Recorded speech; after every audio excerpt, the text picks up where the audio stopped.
All right, people, we're back with the next installment of the Fast and Furious. Oh, wait, whoops, wrong franchise. I just realized I was getting my logos confused there. No, instead, we have returned to the wasteland for the next installment in. Wait, Mac, it's been 9 years since Fury Road? What the fuck is going on here? People, we are back for the 5th installment in the Mad Max saga, which I don't think is anything that you and I saw coming.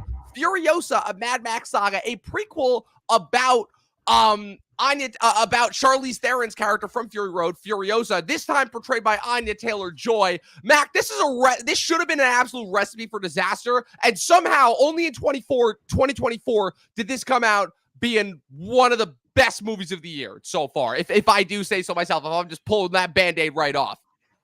Yeah, it's weird because it's like, first of all, I was my freshman year when Mad Max Fury Road came out. I was 15 when that movie came out. Now being 24 years old and this being the first Mad Max movie I saw in theaters, it was like an experience because my biggest regret is never seeing Fury Road in theater. And, you know, I wasn't that hooked on it. I liked Furiosa's character. Charlize Theron did a good job in that movie. I was a little iffy on them doing a prequel movie. I'm like, is this going to fall into the traps of the modern audience? But, you know, I think with the right casting, the fact George Miller's back, and like, if you think about it, the only bad Mad Max film is probably Thunderdome. And even with Thunderdome, it's not like horrendous. I think Furiosa does a good job of keeping the spirit of Mad Max alive and kind of showing that we don't need Max, but it's such a fun movie. It's a damn good movie. Absolutely. Oh, we're going to talk about all of that and more on today's episode of the Talkin TV podcast with Dom and Mac. Stay tuned.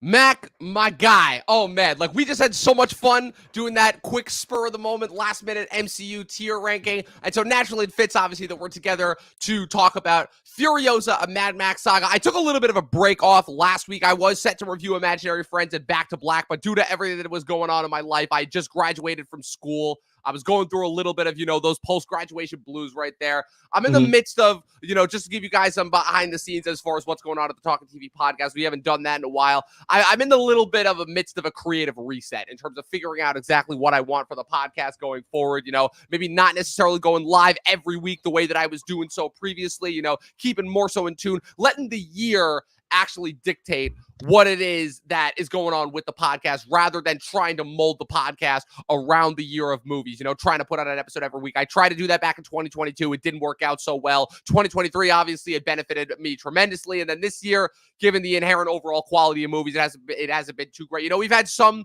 fun episodes, you know, Godzilla and Kong, Dune 2, our Marvel updates episode where you guys review bomb Madam Web for me. Kingdom of the Planet of the Apes was pretty solid.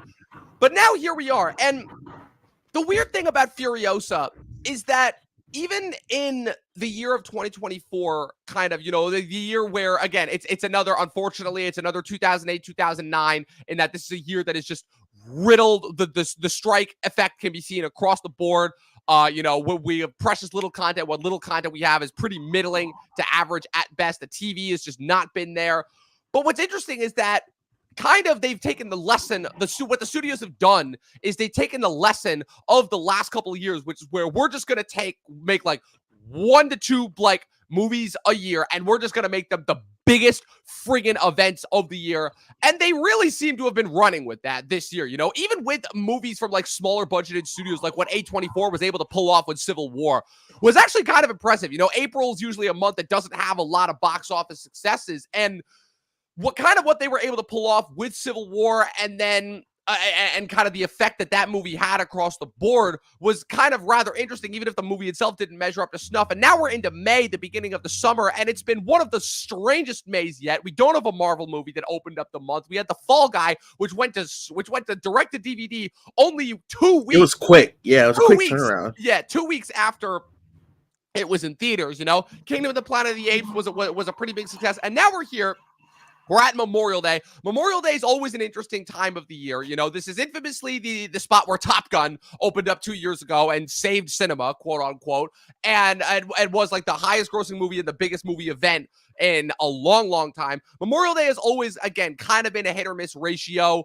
I would have to do my homework as far as what's come out over the last couple of years in this spot, but I do remember distinctly that this was when I believe it was the 6th Fast and Furious movie opened in this spot back in 2013, about 10 years ago. I'm trying to remember 10 years ago when 2014, because Apes didn't open at this time. Guardians of the Galaxy didn't open. Winter Soldier had already been out. So I'm trying to remember what the Memorial Day release was for 2014. And then obviously there's the interesting thing being that, like, this is one of those franchises that has kind of a really interesting mythos behind it, which is also something that I feel like a lot of franchises have been missing or just trying to recapture. A lot of franchises have been just trying to capture like that, you know, that old school magic in terms of like getting people to come back and tune in for, you know, the nostalgia berries, the member berries, if you will. But what's so strange about Mad Max is that it's been a 9-year, I think probably the weirdest thing that happened with this movie going in was that it's been 9 years since the last one. And as soon as the movie started, it felt like no time had passed. It felt like no time had passed. Did you notice that? Yeah, because that's the thing with what we got to mention. Fury Road was like one of the biggest hits of the 2015, and it was so good it was nominated for Best Picture. Like legit, like one of the shocking nominations I've ever seen. And I don't think it won. It didn't win, but I think it didn't win anything. It didn't win picture, but it won damn near every technical.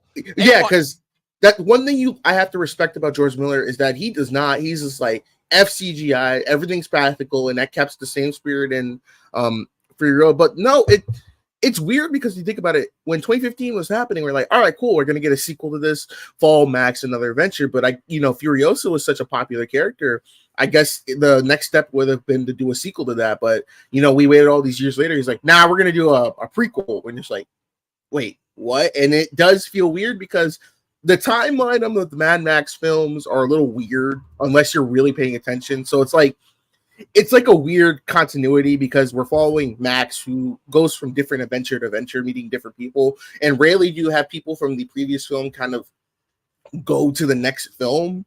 And I mean, I liked what they did here or how they said it because it makes sense putting it here, because you think like, okay, if we're going to meet Furiosa and Fury Road, what was she doing between, the certain films? And I actually like how they established where this takes place and actually gave a little Easter egg of what was to come. Well, we got about 3 different things, right, kind of going on here, right? We kind of have the story of George Miller's entire career, which is one of the most fascinating careers that I think of I've seen of any director in Hollywood. Especially considering the fact that the last movie that he directed before Fury Road was Happy Feet 2. More on that in a little bit. Then you have kind of the story of the Mad Max saga in general, right? Which does tie in with Miller, but also kind of has its own identity in and of itself. And then we kind of have the story of what is to come. So we got to break down those 3 things first. Number 1, George Miller, right? Australian director, kind of comes out, it kind of pulls a little bit of a Ridley Scott in that he kind of comes in late at the very, very end of the 70s, right? So he can't technically be considered a part of the film brats, that infamous group of directors that was the first generation of directors to come out of film school and took Hollywood by storm, in the sense, your Coppolas, your George Lucas's, your Steven Spielberg's, your Martin Scorsese's, and your Brian De Palmas, along with several others that have kind of been, old school working class Hollywood directors, but kind of really made their stink in the 70s. Sidney Lumet is someone who comes to mind. But you got these guys like George Miller and Ridley Scott, who were not native to America, but kind of came out with these very cult-ish movies that did very, very well, very, very well in theaters. Alien and the first Mad Max series. And George Miller kind of does what really no director had been doing at the time, because even Coppola didn't want to come back to do Godfather 2, which is that he kind of has this cult movie that they made on a shoestring budget. Literally, there's stories behind the scenes of George Miller literally paying extras with beer because they didn't have money to pay extras, and people like rushing to the hospital because, extras were getting injured with the stunts every day, And also, if you look at that first Mad Max movie in comparison to the rest of the series. Oh my God, that is... outside of the Mel Gibson of it all, it barely resembles the rest of the Mad Max movies, because every other one of the Mad Max movies occurs after kind of the apocalypse happens and takes place in the dystopia, versus that first one kind of takes place right on the cusp of it happening. And it's more so of a character study of this character, Max, and how he loses his family and how he becomes this, like, kind of a mindless vigilante before he becomes this aimless wanderer who kind of travels from location to location throughout each of the sequels. And so he kind of makes this not really succinct trilogy, but he kind of makes this, these three movies that kind of all revolve around this one character of Max, and then he goes away from it. He makes several interesting movies, Witches of Eastwick, Lorenzo's Oil, what's it called? There's one other one that's in there in the mid. Babe Pig in the City. Famously, he did not direct the first Babe, but he did that second one. Really would love to know the thought. He was like, I gotta do this, the second one, because I watched the first one. It was peak cinema, so I like Babe Pig in the City. That's actually it's funny because I feel like for anybody who if you ever ask somebody, oh, who's the director that they would most want to sit down and have a conversation with, pick their brain. Obviously, everybody knows that mine would be Quentin Tarantino, but honestly, after just looking at his filmography, George Miller really would be that one person, because I really would just want to know. I'm like, George, these movies, like specifically the animated movies and the kids movies, I'm like, that was all just for the money, right? And if I had to guess, he would probably tell you the same way, because I believe that when he was doing press for Fury Road, right? The whole thing was that he's like, that was kind of an idea that had been gestating in his mind for a while, because it kind of worked out time-wise perfectly, right? Fury Road comes out in 2015, and even 30 years after Beyond Thunderdome, which had been the last time that we visited this. And I mean, obviously, when the news breaks out, obviously, the internet and film Twitter weren't what they were now in 2014, 2015, when this is circulating around. But you hear the news and you're like, wait, they're making another Mad Max movie? Like, why? I mean, those were like kind of like cultish movies, but like, what? Really? You can do this again? The funniest thing that I read about for Fury Road is that apparently when he was working on the Happy Feet movies, he was storyboarding Fury Road. So hey, there you go. That proves my point. That proves my point. I want to walk in that office just to see like a plush of the Happy Feet, and you got storyboards of Fury Road. It's like that office must have been like a mess. And like I wish that like the movies kind of merged together. So we watched Fury Road and Furiosa. They just did a penguin or something. But I think Happy Feet should be a prequel to Fury Road and how climate change got to Listen, I was about to say, I mean, it's interesting because ironically, one of the first movies that I watched when I moved into my apartment down here was Happy Feet. And the thing that I forgot about is I'm like, man, I forgot that like how heavy the emphasis on climate change was with these movies. I was actually like pretty I was actually quite surprised by that, and with how mature and kind of forward thinking it was. Really what a solid like 5 to 6 years before like the climate change debate really started to like matriculate around the news pundits. But I digress. So you have that going on, right? And so the other thing, too, to keep in mind also, this is 2015, which is the year kind of that the soft reboot / remake happened, right? Because you remember, this is the year of Jurassic World. This is the year of Creed. This is the year of, we get Star Wars back with The Force Awakens. These movies that kind of are all, low-key, like, soft-core reboots of the original properties that they are seeking to continue while also continuing them for a new generation. And in 2015, before the era of where just that just started to ruin movies, I would say they probably did a pretty good job, because the weakest of those movies that I would say is Jurassic World. And even that one, I would say, is light years better than the movies that followed it, So... yeah. I'd say so too, because it's like it was weird that year. We had you're actually, now that I'm thinking about it, we did have it was the year of like the legacy sequel reboot prequel stuff. That was, it was weird. But Fury Road is kind of the one that kicks that all off. But then you see the trailers for that, and you're like, this doesn't look anything like the Mad Max movies of old, namely obviously because it's 2015 versus the 80s, but still like that. But and probably the biggest thing too is that it's shot practically. But I think what's also so interesting about Fury Road and what that accomplishes, what you were talking about at the top of this, which is it's a blockbuster, which at that point the Oscars were kind of starting to get away from. Avatar kind of had already taken over the world a couple of years before that, and we really hadn't had like a massively budgeted blockbuster of that level kind of come in and kind of take over the movie sphere like that.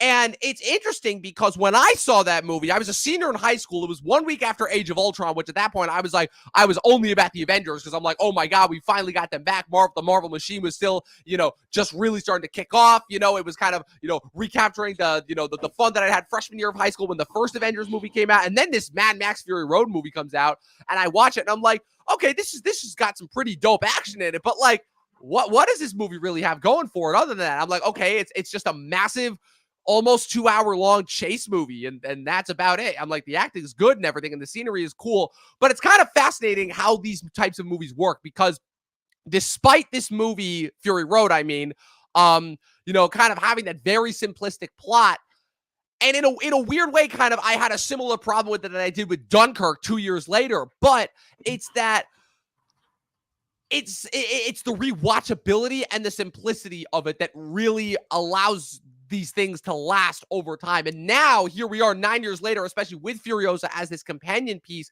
And Fury Road has kind of gone on to be like, to develop this reputation where I'm like, oh, like, first of all, obviously with the direction that movies have gone since that came out, I'm like, it's yet again another situation where I'm like, man, I did not realize how good we had it. You know, we did not realize how good we were eating in 2015, 2016 specifically, you know, where that movie and just what it is able to pull off on a technical level is so insane when you consider how, 80 to 90% of that movie is practically shot, you know?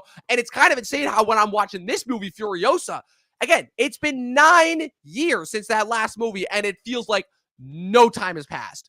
No time has passed at all. I remember all of the mythos, all the characters and such, you know, the freaking, you know, the gas farm, bullet farm, Citadel relation, you know, the land of green, all that, where Furiosa originates from. And I'm remembering this, and I'm immediately like, how is it that all of this mythology and lore is so much clearer to me than any of the other franchises that I've watched in the last in the last decade? You know, I'm just wondering, like, did you have that similar reaction when you were watching this?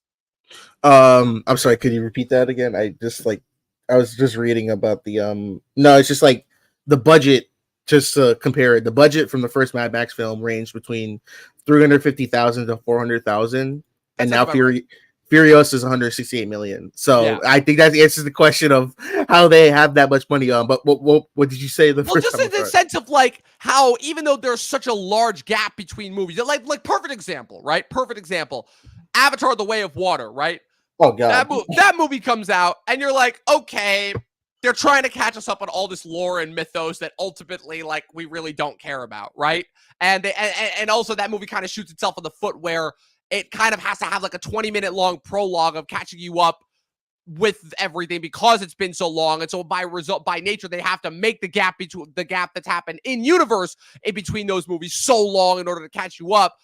And then they just end up jumping before they can actually get the movie going. Versus with this movie, you know, I was a little bit worried with the opening scene, right? Because it's kind of the same opening scene as Fury Road. But then once you get started and it immediately launches you back into the world, and without feeling like it has to catch you up and like, you know, oh, here's all the exposition, here's what you missed last time, it kind of just does what almost no movie does now, which is it just jumps into the story and lets you follow along. And first of all, I cannot tell you how much I appreciated that, because again, that is something that just no movie does anymore. So automatic props to George Miller for just respecting his own lore in general. And secondly, just the fact that, you know, kind of how it works, companion piece wise. Like, I guess what I'm trying to get at is like how, like, you felt like no time had passed, right? No, Since Fury Road. No, because I think with like the way that they set this up is a good way, because obviously, like you mentioned before, the Mad Max series has a very cult-like following. Like, if you've seen all of them, you love all of them, you're gonna watch it and you're gonna play the video games, you're gonna read the comics. I played the video game, and actually there's a connection to the 2015 video game, and I'm pretty sure all of 15 people like myself played. And I think with that opening scene, I was scared, like you mentioned, that it was gonna be like, this is gonna be for real. But no, it does a good job of kind of like letting you connect the dots. Like, George Miller realizes he's not treating his audience like dumb. He's not going to hold your hand throughout this film and say, hey, here's how this connects. He's going to let you get it. Like, he's going to and it does a good job of actually building the world and getting more plot points. And there are some things where you're like, oh, that's how that connects to this, and it connects to the other film. So I think it does make it good to connecting, and it feels like, it really does feel like no time has passed. Because even though the last film was almost 10 years ago, this feels like this picks up like a year later. Like, this came out a year later. Literally. And like, with the exception of there being significantly more CGI usage in this movie than there was in Fury Road. That being said, again, just the fact that he's able to pull that off on a technical level, making you feel like no time has passed. You know, the fact that, again, all of those actors that appeared in Fury Road, it's been 9 years since we've seen those guys, and to the point where, again, the actor who played what's it called, Immortan Joe, he passed away. He's passed away, so we have a completely different actor playing him. And other than the voice, you really don't even notice it. But even still, I would even go one step further than to say, as much as So this movie did one of two things, which is, again, is part of the reason why I love it so much. It's not only did it make Fury Road kind of a little bit better in hindsight, but I think it is a better movie than Fury Road in the sense of where Fury Road being this kind of 2-hour long chase movie, right? This movie, I think, does it really, again, it is a character journey and a study, you know? And then, like, there are elements of hero's journey and kind of survivalist stories that we've seen so many times before in other movies, but immediately this one actually feels like it's about a character versus the Fury Road, which kind of feels like, you know, the lead character, which is Max, who at the end of the day is not the lead character of that movie, kind of just getting swept along for the journey, you know? And obviously there's behind the scenes stories that happen there, you know, obviously kind of everything that happened with Tom Hardy. Personally, in the irony being that in hindsight, Tom Hardy is kind of the worst part about Fury Road. But okay, let's not go that far. Listen, I'm sorry, but when 90% of his lines, what few lines he has in the movie, are dubbed over, that should tell you something. Plus, I have some behind the scenes insider baseball on Tom Hardy that may, you know, unfortunately, you know, quell some of the hype around him. But kind of where I have to give credit to George Miller, not only for kind of how he's managed to bring his own universe back and in a way more relevant and more awesome than it ever had been before.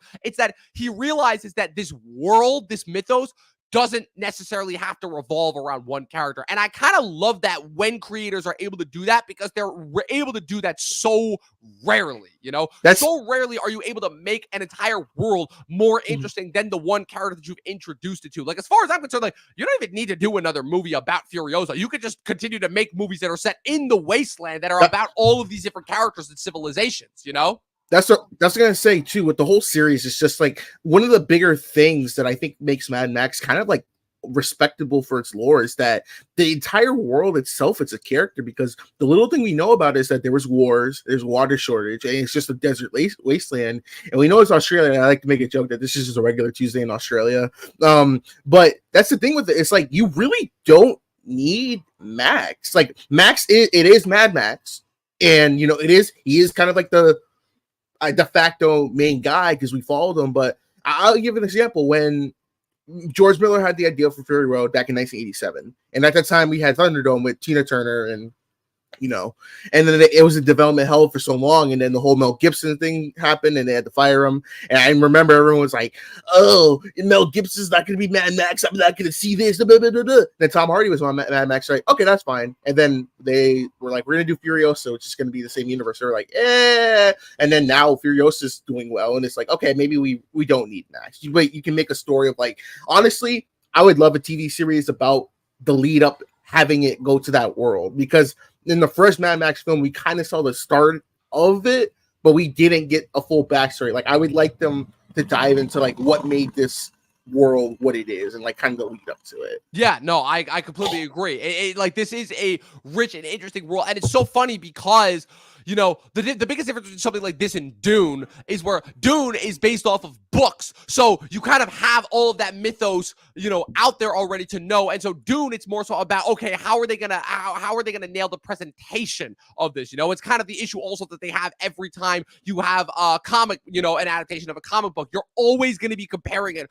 to the original source material. Versus Mad Max is kind of, if you think about it, really the only other like major franchise like Star Wars where it originated on screen, it originated as movies, that it feels like people are like, they're really still interested in and still like, you know, really doing their homework. And as far as like, you know, all of the lore is kind of there and you're like really interested in following it, because really every other franchise that kind of originated in film, they kind of screwed up, you know, and there aren't many, you know. It's like, I can think of like a few: Alien, Predator, Terminator, all of these other, you know, kind of lore that originated on screen. They've screwed every single one of those up. Even Star Wars, they screwed up, you know? Yeah. So kind of the fact that this is kind of in a way the last purely cinematic franchise that we have, and the fact that also this is the only one of those cinematic franchises that that is directed by the same person. I mean, obviously you have the Planet of the Apes movies, but those originated in the 60s, so by nature they're not going to have, you know, the same level, you know, the same person directing all of them. This has been the same person directing all 5 of these movies now. How many other franchises can you say that about, you know? And the fact that he's 71, 72, and he's still just as invested and seems to have just as much passion and energy as he did when he was making them in the 70s and 80s, that's impressive to say the least. Yeah, it is kind of like it's his baby, and I don't see him ever giving this up because like even like like we mentioned, he's working at Happy Feet. He was still working on Fury Road and everything like that. He's been working on Mad Max since 1979, and to think that if he's in his 70s now, and that was 79, so about 40, he was probably in his 30s when he started doing this. And he's a well-respected director. Like everyone wants to work with him. Like that's how he's able to get in big names like Chris Hemsworth. He's a big A-list actor too. You get him in there. Anya Taylor-Joy, which let me mention first with the casting in this movie. If you're a Mad Max hero, I think Anya Taylor-Joy was the best choice to play Furiosa. Because I think she is one of the more underrated actresses in this generation. She's able to give a performance. Because I remember I first watched her in Split, and I was like, okay, you got something going. And then like the past couple of years, we've seen her. I still love her in The Menu. I love The Witch. And I think her performance, like having her be in this world, and kind of I see her as a young Charlize Theron as Furiosa. Like she works perfectly for this. And I liked Chris Hemsworth's performance. He was pretty cool as a villain. Like he was just having fun. And I'm like, I have not seen him have fun since Thor Ragnarok, probably. So I'm glad that you brought up Anya specifically, because again, we are gonna talk about the cast, honestly. So Discussing Film on Twitter released a poll from THR about the top 10 new A-list movie stars of Hollywood. And as of right now, well, first of all, the fact that Anya Taylor-Joy only ranked 8th on there is ridiculous to me, because of that entire list, which also includes the likes of Zendaya, Glenn Powell, Jake Elordi, Paul Mescal, Austin Butler, Jenna Ortega, Florence Pugh, Sydney Sweeney, and Timothée Chalamet. Anya's my absolute favorite of those. Anya is somebody who, again, I've been noticing her, really following her for close to 10 years now. I kind of am a little bit of an Anya purist in the sense of where I saw her when she first started. I saw The Witch and Split both when they were first released within those movies were within a year of each other, not even.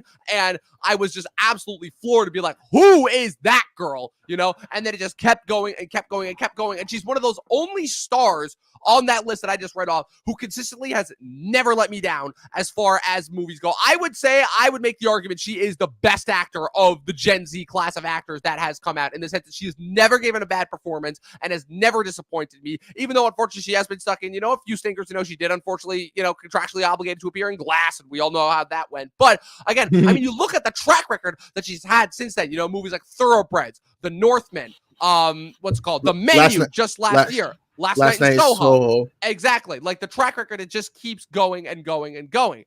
And hell, even a movie like Morgan, which, do you remember that movie when that came out? The movie that Ridley Scott's son directed my God. And which is another movie where, again, had a bunch of people in it that you would know. Like, I remember it's like Toby Jones. I think Boyd Holbrook is in that movie. Chris Sullivan from This Is Us. Kate Mara's the lead in that movie. A couple other people that I'm forgetting off the top of my head. And Anya's in that. I think that's the first movie that I remember seeing her in, and she's fantastic in that, honestly. And even that movie, it's like, wow, the amount of fight choreography that she had to do. I would say probably her big breakthrough was Queen's Gambit, but honestly, between this and then she's got another between this and then I think she's supposed to be another pretty big blockbuster that's coming out later this year, currently of which is escaping me, but she has gotten quite the career recently, as far as stars under 30, and I am actually very, very excited to see I remember there's a reason why, because she was also in the other big desert movie this year. She was in Dune 2. She's going to be playing Alita, Paul's sister, in Dune Messiah when he eventually comes out. Obviously they made, in my opinion, the very smart decision of only having her be in a dream flashback of Paul's, and not having her play this weird 2-year-old with the brain of with the memories of over 10,000 years. So thankfully they didn't do that. But I'm a huge fan of Anya. I've said multiple times before that she is one of my biggest celebrity crushes, and I'm very, very excited to see what she does next and with her career. And as far as her being the choice to replace a young Charlize, again, it's one of those instances where I'm realizing now that the only kind of prequel castings that I enjoy are ones that I don't see coming. And this is one that, again, I had relatively little to no expectations for. I wasn't really paying attention to it. I'm like, okay, they're doing a prequel to Fury Road. Okay, whatever.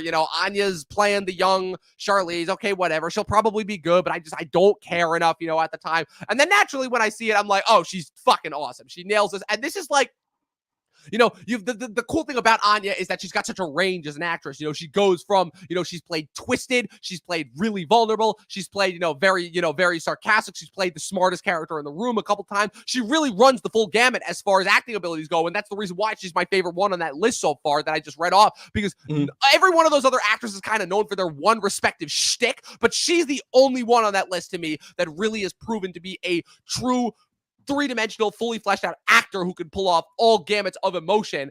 And this is the first time that we get to see her just play a badass, just an absolute fucking badass. Where, again, and the irony being that you don't even spend the first hour of the movie with her. They pull a Lion it builds King. up to it.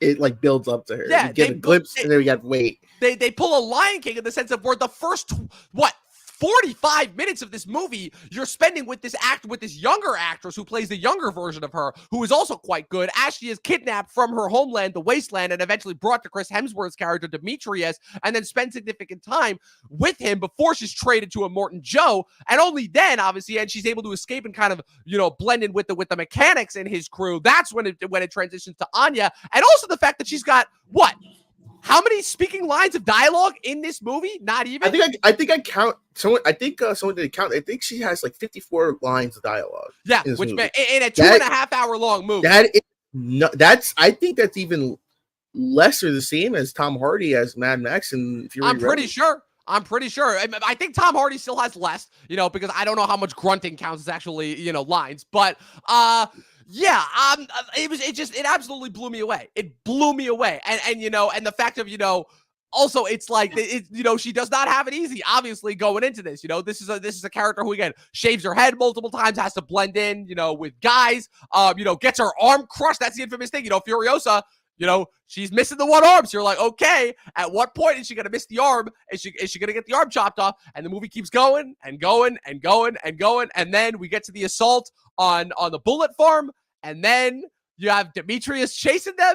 And then the arm gets crushed and you just visibly cringe. You're like, oh. Yeah, oh my. There's moments in films where I don't get squeamish a lot. That's why I can watch like Saw and eat a full meal. But, that scene with the arm get crushed and like the scene in Quiet Place when Emily Blunt steps on the nail. Those are like two of the scenes that I'm like, okay, I gotta turn away because this is ugh.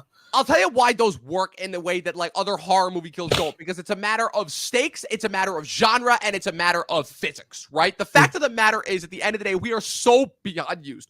If we're talking about horror specifically, we are so beyond used to watching umpteenth amount of bodies hit the ground in all sorts of disgusting ways that we've kind of become desensitized to it, right? As far as within the horror genre. But within the action genre, remember, this is a genre where, for the most part, because of by nature, they have always had to be palatable for a mainstream audience, versus horror, at least until recently, has always been more of a niche genre. They have always had to, even though you see all sorts of crazy stunts happening, and by nature, by virtue of the fact that, they majority of them also are PG-13 rated, they don't actually get to show the actual level of impact and actual, actual stakes that can happen in these death-defying scenarios, ultimately, But these movies, which also are rated R and also are made by somebody who does not go by the typical Hollywood rules and restrictions, and one of the other reasons why I respect George Miller, it's like, yeah, if someone, these are dangerous freaking scenarios. If someone's racing in those level of vehicles at however many miles an hour without any of the current safety precautions and restrictions in the freaking desert, some limbs are gonna get ripped off and crushed between vehicles, and it's gonna be painful, and he's gonna make sure that you feel it when that happens. And it's so well done, honestly. And again, it's one of those instances where, again, why I give credit to this over Fury Road is because the balance between character journey and action in this movie is so well done, because again, it's a revenge story ultimately. It's a genre piece. It is ultimately it is a revenge story, a character getting ripped away from their home and then ultimately kind of being thrown along from place to place until they finally come to an age, to a point, but never losing track of that eye of the tiger, that one side of where, okay, I'm gonna get this motherfucker who took everything from me, that's in the form of Chris Hemsworth's character. Yeah, that's the thing too. Like you mentioned with Fury Road being a chase movie, like I think George Miller took that and said, "Okay, the probably reason why we're looking at Furiosa a little bit more as like a complete film is because it actually has an overarching story, and it's not just a chase movie. Like in Fury Road, there was like an overarching story where she was trying to get them to the garden with her where she was from, and they actually talk about that in this film, so it connects with it. But I think with Furiosa is that it's more of a story. And it's not like there's chase elements, but it's more of a story where we can go from, okay, so this is what we're going to have to set up here. So this is going to be the rising action. This is the climax. And this is going to be the falling action. And like, it's more of a cohesive narrative. Right, exactly. It's got a cohesive narrative. But even more than that, right? I think it's ironic that I mentioned that Fury Road feels like the third act of a movie. Because, and at the risk of spoiling things, right? The way that this movie cuts off, ultimately, and where it ends with, and you know what I'm going to talk about, I'm realizing now, I'm like, George Miller, you absolute mad genius. This is why I have so much respect for you as a filmmaker. This movie is the first two acts of the Fury Road story. Yes, it is. Where the way that this movie cuts off and leads into Fury Road, you realize the reason why Max doesn't feel like the main character of that movie is because he's not. He is ultimately just a passenger that gets sucked in the last act of Furiosa's story, where, and it's so brilliant how he's able to conceive of this, where Fury Road is the continuation of Furiosa. And if you watch these movies back to back in kind of this one successive arc, that's the complete package. That's the complete story. And the fact that he was able to kind of pull that off seamlessly over the course of a decade with only 2 movies, I mean, do you know any other director that's done that? I don't. No, I can't put any names to it. Yeah, it's fucking brilliant, honestly. It's absolutely fucking brilliant. And, you know, obviously her getting revenge and finally killing Hemsworth at the end, that's already just a satisfying enough conclusion in of its own. I'm like, all right, we can cut off here. You know, the movie's already long enough. That's it. Game over, you know? And the way that it's kind of been split up into chapters as well, very Zack Snyder, if I do say so myself. But then it keeps going, and I'm like, okay, so obviously we know what happens here. Why do we keep going? You know, it's the return to the Citadel and everything, and then you see her walk into Immortan Joe's cavern, and you see the rest of his wives. But I'm like, wait, those are the wives from Fury Road. I'm like, I didn't see them. How much time has passed here?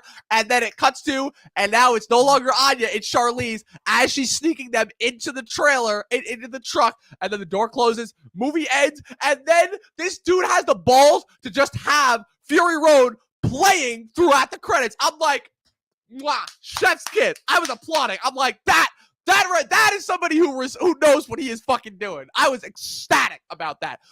So happy because, again, it's so rare that a filmmaker is able to pull that off and have it not feel forced and not have everybody complaining and shit like that. But man, oh man, it made me immediately. I literally turned to the guy who I was seeing it with. I'm like, I just want to go home and watch Fury Road again so badly. That's the thing. So badly. That's the awesome thing too, because people were asking me, like, do I have to watch Fury Road? I'm like, actually, technically, no. I mean, if you want to learn more, if you've seen at least one Mad Max film that's not Fury Road, or you saw Fury Road, you don't have to watch it. I'd say you watch this first, then you can go back and watch like Fury Road or something. Yeah, honestly, it's funny because I've talked incessantly about how I edited Dune Parts 1 and 2 together into one 5-hour-long master cut. And now I'm kind of tempted to do the same. Create the Furiosa Mad Max cut. I don't even know what I would call it. Furiosa, Mad Max, Fury Road. Like, I don't even know what I would call it. But I think there's a universe in which you could put these 2 movies together and have it be one seamless. What would it be? Again, like 2 hours, 2.5. Have it be like one 4.5 hour long cut. You know? Mm-hmm. It's interesting, and I mean, if you want to talk about cuts, just real quick, did you see what they said about the Strangers movies, the new trilogy they're doing? No, I did not. They said that, so you know how we have part 1 is like bombing and part 2 is coming out later this year, and then part 3 is like, they said they want to put it all together because it's a 3-chapter movie. Yeah. I'm like, please God, no, don't do that. But honestly, yeah, you could put Furiosa actually, and then the way it takes place, especially with that cameo we have, exactly. You could string this together and make a probably it's probably be like a 10-hour movie of Mad Max. It would be like about 4.5. I did the math. It's about 4.5. Yeah, because Fury Road, let me check here. Because Fury Road is about, let me see how long that one is.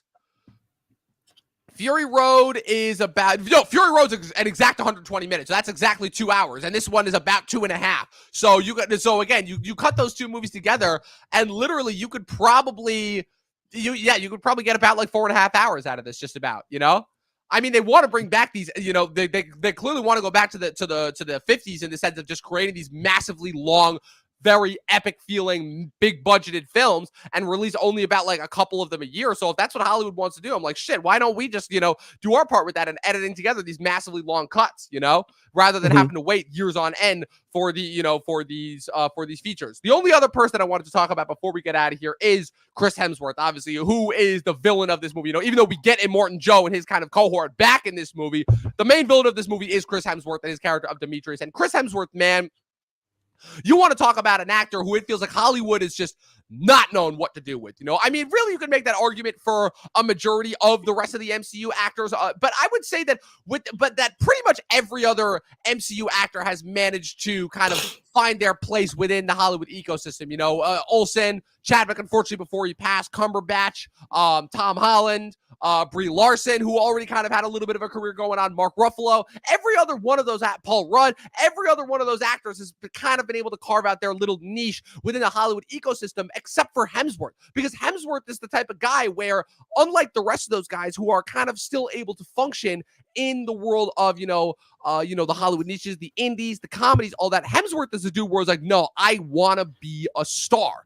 And it really felt like, with the exception of one movie, when that being Rush, every movie that he's tried his hand at, outside of the greater MCU throughout the course of the 10 years since he really made his appearance into the MCU as Thor, obviously, you can make the argument, okay, he was in the first J.J. Abrams Star Trek, but that's for a 5-second cameo at the beginning as James Kirk's father. I mean, you look at the track record that he's had. It's like, you get, besides Rush, which is pretty great. Cabin in the Woods is solid, but that movie was filmed in like 2009. Right. Yeah, So the age difference there is pretty glaring, but you get, In the Heart of the Sea, Black Hat by Michael Mann, 2016's Ghostbusters. You didn't like the classic, the 2012 Red Dawn reboot with Josh Red Dawn reboot. There you go, proving my point. And then probably my favorite failed instance of him attempting to be a movie star, that being 2022's Spiderhead, which came out this is a movie. Oh God, wait till I tell you about this movie. This is a movie that came out within a couple months of Top Gun Maverick. In fact, I'm pretty sure it was only released because of the success of Top Gun Maverick. From the same director, Joseph Kosinski, was released directly to Netflix and starred Chris Hemsworth and Miles Teller. Chris Hemsworth portrays this very strange head of this, off the beaten path island facility where they test like random drugs on people who've committed crimes in the past. It was an interesting concept, but ultimately kind of a failure at the end. And he gives such a bizarro performance. Hemsworth, in a weird way, is kind of like the modern day Brad Pitt in the sense of where he is this massive 6'4", strapped, muscular, gorgeous looking Australian man who desperately wants to play these random, goofy, wacky, funny parts. He wants to be a character actor, but he has the body of a leading man. Now, does he have the range that Brad Pitt does? I don't necessarily know. But the thing that I loved about his performance as Demetrius in this, as Dementus, I don't know why I said Demetrius there, as Dementus in this movie, is this is the first time it feels like, because this is the thing that he also talked about when he was making the Thor movies, is that the reason why he wanted Taika Waititi so badly is because after Age of Ultron, he desperately needed a course correction. He's like, the character of Thor, he's so stoic. I like it feels like I'm not really able to act as much as I want to. And now we know in hindsight, it's because he just wanted to have fun and be goofy. And we know that he can be goofy, but this is where he can really just play insane and have fun. And this is the first time where I feel like he's able to have fun and flex his acting chops for the first time, really, since any of the Thor movies, I would say, ultimately. And let me tell you something. If he continues to do parts like this, he'll have finally figured out and carved out his niche within Hollywood. I'm trying to think of what he has next. Obviously, he has another Thor movie that is coming out. This will possibly be his last between this and, if he ends up popping up in Secret Wars, whatnot. I'm looking at his next couple things. Right. He's and also, I forgot the Extraction movies as well. He is going to cameo in Deadpool Wolverine. Yes. He's got a voice role in Transformers 1, which, and then it's a spy action movie directed by Matthew Vaughn, Project X, which is a with Interesting. him and Sam Rockwell. So that's what he has coming up the pipeline. But well, I yeah, can't necessarily say that I'm excited for that one after, Matthew Vaughn's recent track record with the Kingsman and Argyle. But there was one, I just realized there was one other movie. There was one other movie that I forgot about from him that actually did kind of, like give him a little bit to work with and give him a little bit to like, flex around. I also forgot about those god-awful Snow White and the Huntsman movies that he was in as well. it's okay. And 12 Strong. And that's, again, it's a movie that was kind of so off the beaten path and forgotten about that you would be remiss to remember if he was in this movie. Did you watch Bad Times at the El Royale when that came out? Yes, I did. And he comes in the last minute as the Charles Manson stand-in, and oh my God, he is just having a friggin' blast. It was a fun movie. Like, everyone had fun with it, and I think he is one of those actors, like, once you know how to use him, he is great. I just don't want him to go down the role of Liam, who's like a discount Henry Cavill in The Witcher now. The fortunate thing there is that I don't think that he will ultimately. I think that, well, first off, Chris is, I think, so much bigger than Liam and so much more well-known. He spent a decade playing Thor. Everybody knows who Thor is, and the fact that he has been as good in those movies as as he has been, Secondly, the fact that he has now shown with this movie that he actually has some chops and some range. I kind of always knew that he had them in there. He just kept getting material that just really did not benefit him, just really did not benefit him. They either just wanted him to be stoic or they tried casting him in like these goofy ass comedies and he does not work. Famously, we talked about this on the on your stream the other day, where again, I am not a fan of the Taika Waititi directed Thor movies, either of them. I think that the Thor movies consistently across the board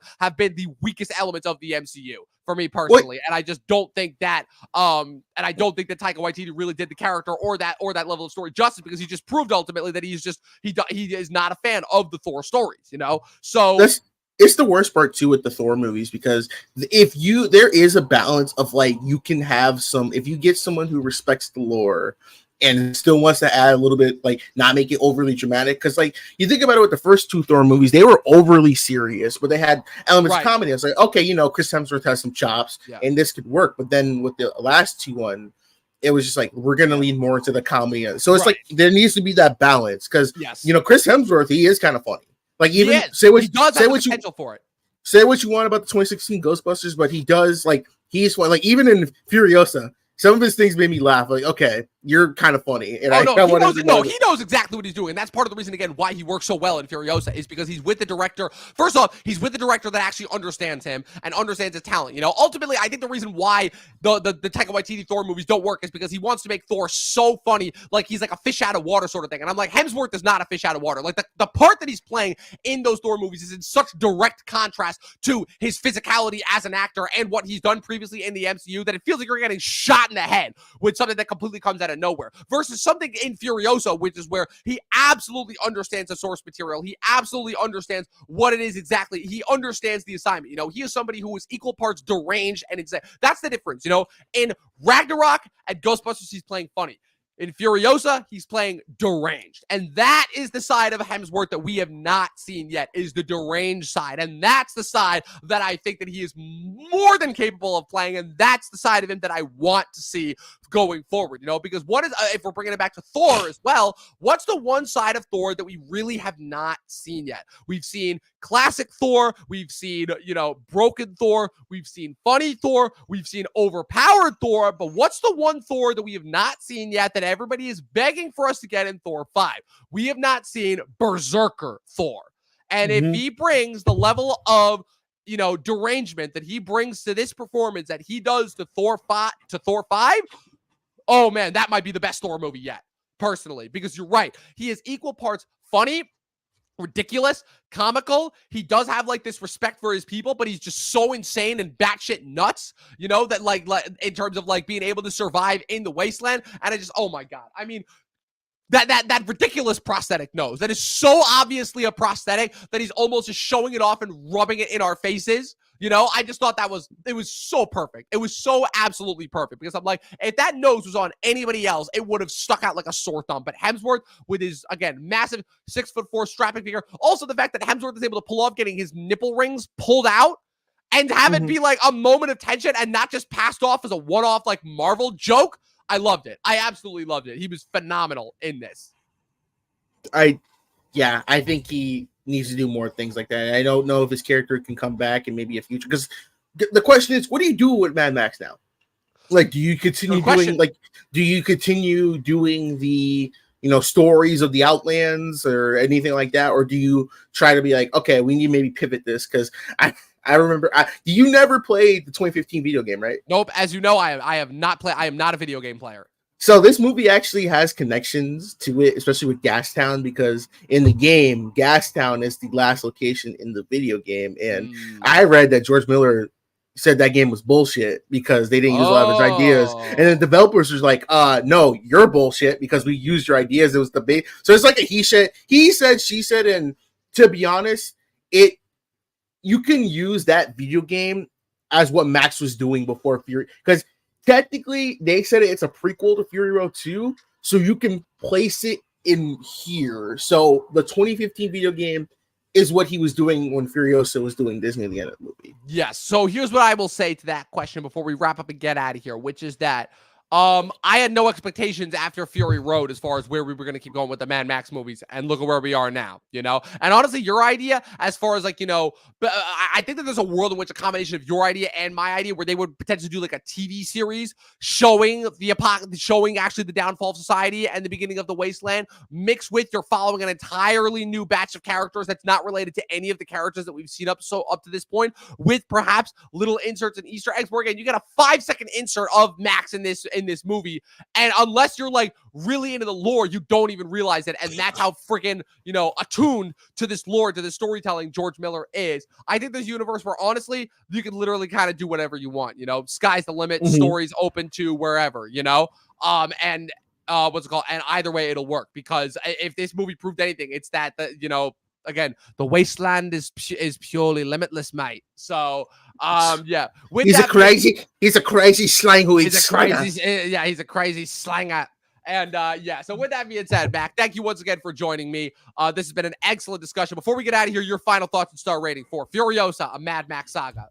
God, I'd say this is probably one of my favorite films of the year, because I'm trying to go back and see. I really don't have a definitive favorite film so far this year. I'm waiting more to get to the top 10 list, but this is definitely like at this moment top 5. Like, it is such a great film, and I'm going to give it like a minus. Yeah, I agree. I would go again. This is my number 2 of the year right now after Dune 2. Fall Guys up there as well. Those are my top 3. It's been an interesting year, but again, the 2024 has definitely been the year of where the big budget spectacles have really, really been hitting so far. And I'm very, very excited to see kind of what we get next in terms of that, and especially given the summer, where we're going, so I'm very interested to see that. As far as Furiosa, this one gets props for being the first thing in a while that I didn't think we could possibly get from Hollywood anymore. It was a very welcome surprise. I was not expecting this movie to go in the direction that it did, and I am so beyond grateful for it for having done that. I give this movie 4.5 out of 5 stars. I absolutely freaking loved it. I had such a blast with it. I had so much fun. Man, you have all these movies that I just want to go and see again in theaters. I want to see Fall Guy again in theaters. I want to see, Furiosa again in theaters. All these movies, Kingdom of the Planet of the Apes. I want to see that movie again in theaters just to see if I missed anything. I'm very, very excited to see, kind of where the rest of the blockbusters go on. In a weird way, this is making me very confident for Twisters, honestly, because if that, I mean, listen, I still don't think that's going to be good, but I mean, just given the caliber of where indie movies are now, I'm sorry, a lot of the indie movies, the fact that the best indie movie that I've seen probably so far this year is Monkey Man should tell you everything that you need to know. So with that being said, Mac, where can the good people follow you on the interwebs? Yeah, you can find me on TikTok or TalkTik. I'm on YouTube, Facebook, and Instagram. You can also catch me on Twitch. I'm going to start live streaming more. Besides doing tier lists, I might do a watch along. And our good friend Dom here will be on the show again. Yes, sir. Yes, indeed, I will. And, of course, follow me with everything going on at Movie Nerd Reviews across all platforms. Follow the official Talkin TV podcast across all platforms. Subscribe to us if you're watching us on YouTube. Follow us on Twitch. This episode will be available on Spotify and Apple Podcasts tomorrow. And, as always, people, 12 seasons in a short film, and watch more fucking movies. We'll see you guys next time.